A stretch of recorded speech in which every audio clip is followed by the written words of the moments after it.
ಮಾಡಿಕೊಂಡು ಮಳೆ ಬೆಳೆ ನಾಡಿನ ಸುಭಿಕ್ಷತೆ ಆಗುಹೋಗುಗಳು ರಾಜರು ಆಳ್ವಿಕೆಗಳು ಅವಘಡಗಳು ದುಃಖ ದುಮ್ಮಾನಗಳು ಸಂತೋಷಗಳು ಇದ್ರ ಮೇಲೆ ಹೇಳುವಂಥದ್ದು ಯುಗಾದಿಯ ಸಂವತ್ಸರ ಫಲ ಅಂತ. ಇನ್ನೂ ಒಂದು ತಿಂಗಳು ಲೇಟ್ ಇದೆ ಯುಗಾದಿ, ಅದರಿಂದ ಆ ಫಲಗಳ ಹೇಳೋದು ಸ್ವಲ್ಪ ಕಷ್ಟ. ಈಗ ನೀವು ಕೇಳುವಂಥದ್ದು ಏನು ಅಂತಂದರೆ ಮಳೆ ಬೆಳೆಗಳು ಆರೋಗ್ಯ ಮುಖ್ಯವಾಗಿ ನಮ್ಮ ದೃಷ್ಟಿಯಲ್ಲಿ ಕರ್ನಾಟಕಕ್ಕೆ ಬರುವ ಸಂವತ್ಸರದಲ್ಲಿ ಯಾವುದೇ ವಿಧವಾದ ತೊಂದರೆ ತಾಪತ್ರಯಗಳಿಲ್ಲ. ಮಳೆ ಬೆಳೆಗಳು ಚೆನ್ನಾಗಿ ನಡೀತವೆ, ಸುಭಿಕ್ಷತೆ ಇರ್ತದೆ ಮತ್ತು ನಾಡಿನಲ್ಲಿ ಯಾವುದೇ ಕೊರತೆ ಕಾಣ್ತಾ ಇಲ್ಲ. ಯುಗಾದಿಯ ನಂತರ ಕರ್ನಾಟಕದ ಬಗ್ಗೆ ಮತ್ತು ಜಾಗತಿಕ ಬಗ್ಗೆ ಭಾಳ ಅಜಾಗರೂಕತೆ ಇದೆ, ತೊಂದರೆ ಇದೆ.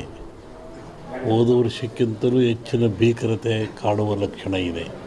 ಅದನ್ನು ಯುಗಾದಿ ನಂತರ ಹೇಳ್ತೀನಿ. ಇತ್ತೀಚಿನ ದಿನಗಳಲ್ಲಿ ಎಲ್ಲರೂ ನೋಡಿದಂಗೆ ಭೂಕಂಪಗಳು ಹೆಚ್ಚಾಗ್ತಾ ಇದ್ದಾವೆ. ಇದನ್ನು ಒದರಿಸುವೇ ಹೇಳಿದ್ವಿ ನಾವು. ಇದನ್ನು ಭೂಕಂಪಗಳು, ಭೂಮಿ ಅಗಲತಕ್ಕಂಥದ್ದು, ಜನರಿಗೆ ಸಾವು ನೋವು ಆಗ್ತಕ್ಕಂಥದ್ದು, ಕಟ್ಟಡಗಳು ಬೀಳ್ತಕ್ಕಂಥದ್ದು ಇದು ಮುಂದುವರಿದ ಜೊತೆಗೆ ಭೂ ಸುನಾಮಿ, ಜಲ ಸುನಾಮಿ, ಬಾಹ್ಯ ಸುನಾಮಿ ಅಂತ ಇಲ್ಲಿವರೆಗೂ ಬರೀ ಜಲ ಸುನಾಮಿ ಆಗ್ತಾಯಿತ್ತು. ಸಮುದ್ರದಲ್ಲಿ ಸಾಗರದಲ್ಲಿ ಸುನಾಮಿ ಬಂದು ತೊಂದರೆ ಆಗ್ತಾಯಿತ್ತು. ಈ ಸತಿ ಭೂ ಸುನಾಮಿನೂ ಇದೆ. ಭೂಮಿ ಒಳಗೆ ಸುನಾಮಿಯಾಗಿ ಕಂದಗಾಗ್ಲಕ್ಷದ್ದು. ಜಲ ಸುನಾಮಿನೂ ಹೆಚ್ಚಿದೆ. ಬಾಹ್ಯ ಸುನಾಮಿ ಅಂತ ಬಾಹ್ಯಾಕಾಶದಲ್ಲೂ ಆ ತೊಂದರೆ ಆಗ್ತಕ್ಕಂಥ ಲಕ್ಷಣ ಇದೆ. ಅದನ್ನು ಯುಗಾದಿ ನಂತರ ಹೇಳ್ತೀನಿ. ನೀವು ಭಾಳ ಅಪೇಕ್ಷೆ ಪಡುವಂಥದ್ದು ರಾಜಕೀಯ, ಏನಾಗುತ್ತೆ, ಏನಾಗ್ತಾರೆ, ಎಂತ ಆಗ್ತಾರೆ ಅಂತ. ಒಂದು ಸಾಂಪ್ರದಾಯಿಕವಾದ ಮಾತು. ಎಲ್ಲ ಧರ್ಮಗಳು ಇದ್ದಾವೆ, ಎಲ್ಲ ಸಮಾಜಗಳು ಇದ್ದಾವೆ, ಎಲ್ಲ ವರ್ಗದವರು ದೈವದವರು ಈ ಭೂಮಿಯಲ್ಲಿ ವಾಸ ಮಾಡ್ತಾ ಇದ್ದಾರೆ. ಒಂದು ಸಮಾಜ ಪ್ರಾಚೀನ ಕಾಲದಿಂದಲೂ ಸಹಿತ ಹಾಲುಮತ ಸಮಾಜ ಅಂತ ಕರೀತಾರೆ. ಹಾಲುಮತ ಸಮಾಜ ಅಂದರೆ ಅವರು ಅಡವಿಯಲ್ಲಿದ್ದು ಕುರಿಗಳನ್ನು ಸಾಕಿಕೊಂಡು ಕುರಿಯ ಇಕ್ಕೆಯಲ್ಲಿ ಲಿಂಗವನ್ನು ಕಂಡು ದೈವಾರಾಧನೆ ಮಾಡಿಕೊಂಡು ಬಂದಂಥ ಒಂದು ಸಮಾಜ. ಪ್ರಕೃತಿಯ ಮೇಲೆ, ಗಾಳಿಯ ಮೇಲೆ, ಭೂಮಿಯ ಮೇಲೆ ಅವರು ಅಡವಿಯಲ್ಲಿದ್ದ ಕಂಡದ್ದು, ತಿಳಿದದ್ದು, ನೋಡಿದ್ದು, ಅನುಭವಿಸಿದ್ದನ್ನು ಹೇಳ್ತಾ ಬಂದಿದ್ದಾರೆ. ಅದು ಕುರುವಿನ ರಟ್ಟು, ಕೆಲವು ಕಡೆ ಕುರುಬು ರಟ್ಟು ಅಂತಾರೆ. ಅದು ಕುರುಹಿನ ರಟ್ಟು, ಮುಂದೆ ಏನಾಗಿ ಕುರು ಅಂತ ರಟ್ಟು ಅಂತಕ್ಕಂಥದ್ದು. ಹಾಲು ಕೆಟ್ಟರು ಹಾಲು ಮತ್ತು ಸಮಾಜ ಕೆಡಲ್ಲ ಅಂತಾರೆ. ಹಕ್ಕ ಬುಕ್ಕರು ವಿಜಯ ಸಾಮ್ರಾಜ್ಯವನ್ನು ಕಟ್ಟಿದರು. ಇದು ಹೇಳೋ ಉದ್ದೇಶ ಏನು ಅಂತಂದರೆ, ಇವತ್ತು ಆಲಮತ ಸಮಾಜದವ್ರ ಕೈಲಿ ರಾಜ್ಯದ ಅಧಿಕಾರ ಇದೆ. ಬಿಡಿಸಿಕೊಳ್ಳೋದು ಅಷ್ಟು ಸುಲಭ ಅಲ್ಲ. ಅವರಾಗೇ ಬಿಡಬೇಕೆ ಹೊರತು ನೀವು ಬಿಡಿಸಿಕೊಳ್ಳೋದು ಸುಲಭವಲ್ಲ. ಮುಂದಿನ ವಿಚಾರವನ್ನು ಯುಗಾದಿ ಮೇಲೆ ಹೇಳ್ತೀನಿ. ಹಾಗಾಗಿ ಒಂದು ಭವಿಷ್ಯದ ಚಿಂತನೆ ಏನು ಅಂದರೆ, ನಮ್ಮಲ್ಲಿ ಎರಡು ಭಾಗ ಮಾಡ್ತಾರೆ. ಒಂದು ಸಂಕ್ರಾಂತಿಯ ಭವಿಷ್ಯ, ಇನ್ನೊಂದು ಯುಗಾದಿಯ ಭವಿಷ್ಯ. ಸಂಕ್ರಾಂತಿಯ ಭವಿಷ್ಯ ರಾಜರಿಗೆ, ಮಹಾರಾಜರುಗಳಿಗೆ, ದೊಡ್ಡ ದೊಡ್ಡ ವ್ಯಾಪಾರಸ್ಥರಿಗೆ ಮತ್ತು ಅನೇಕ ಘಟನೆಗಳು ಬರುವಂಥದ್ದು ಸಂಕ್ರಾಂತಿ ಪುರುಷನ ಮೇಲೆ ಹೇಳುವಂಥದ್ದು. ಇದು ಯುಗಾದಿ ಮೇಲೆ ಬರುವದ್ದು ಯಾವುದು ಅಂದರೆ ಚಂದ್ರಮಾನ ಯುಗಾದಿ.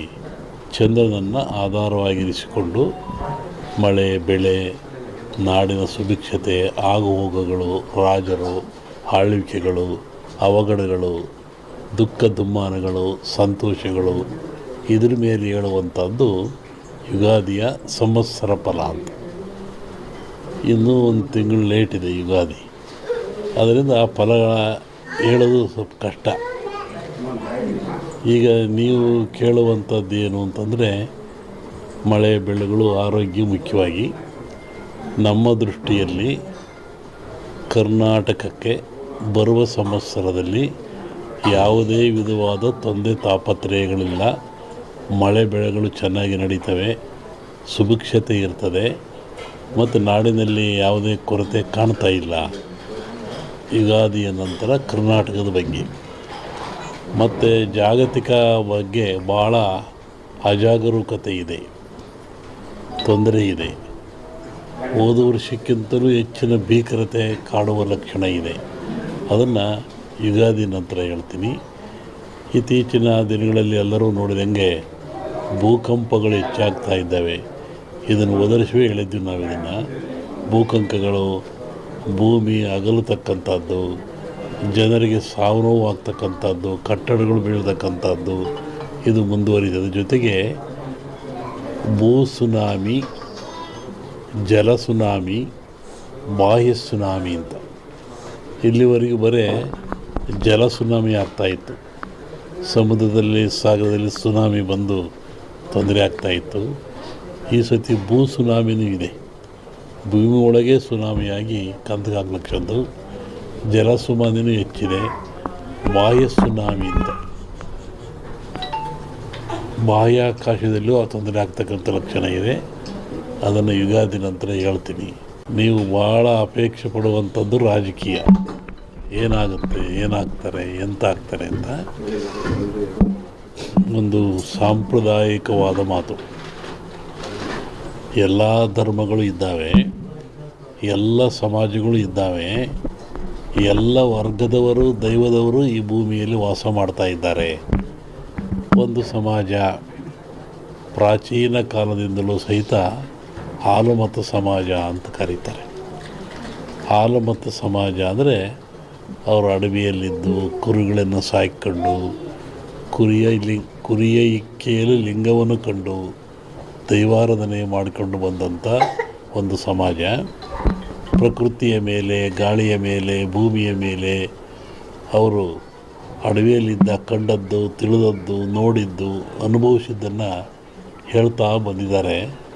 ಅದು ಕುರುವಿನ ರಟ್ಟು, ಕೆಲವು ಕಡೆ ಕುರುಬು ರಟ್ಟು ಅಂತಾರೆ. ಅದು ಕುರುಹಿನ ರಟ್ಟು, ಮುಂದೆ ಏನಾಗಿ ಕುರು ಅಂತ ರಟ್ಟು ಅಂತಕ್ಕಂಥದ್ದು. ಹಾಲು ಕೆಟ್ಟರು ಹಾಲು ಮತ್ತು ಸಮಾಜ ಕೆಡಲ್ಲ ಅಂತಾರೆ. ಹಕ್ಕ ಬುಕ್ಕರು ವಿಜಯ ಸಾಮ್ರಾಜ್ಯವನ್ನು ಕಟ್ಟಿದರು. ಇದು ಹೇಳೋ ಉದ್ದೇಶ ಏನು ಅಂತಂದರೆ, ಇವತ್ತು ಹಾಲುಮತ ಸಮಾಜದವ್ರ ಕೈಲಿ ರಾಜ್ಯದ ಅಧಿಕಾರ ಇದೆ. ಬಿಡಿಸೋಳು ಅಷ್ಟು ಸುಲಭ ಅಲ್ಲ. ಅವರಾಗೇ ಬಿಡಬೇಕೆ ಹೊರತು ನೀವು ಬಿಡಿಸೋಳೋದು ಸುಲಭವಲ್ಲ. ಮುಂದಿನ ವಿಚಾರವನ್ನು ಯುಗಾದಿ ಮೇಲೆ ಹೇಳ್ತೀನಿ. ಹಾಗಾಗಿ ಒಂದು ಭವಿಷ್ಯದ ಚಿಂತನೆ ಏನು ಅಂದರೆ, ನಮ್ಮಲ್ಲಿ ಎರಡು ಭಾಗ ಮಾಡ್ತಾರೆ. ಒಂದು ಸಂಕ್ರಾಂತಿಯ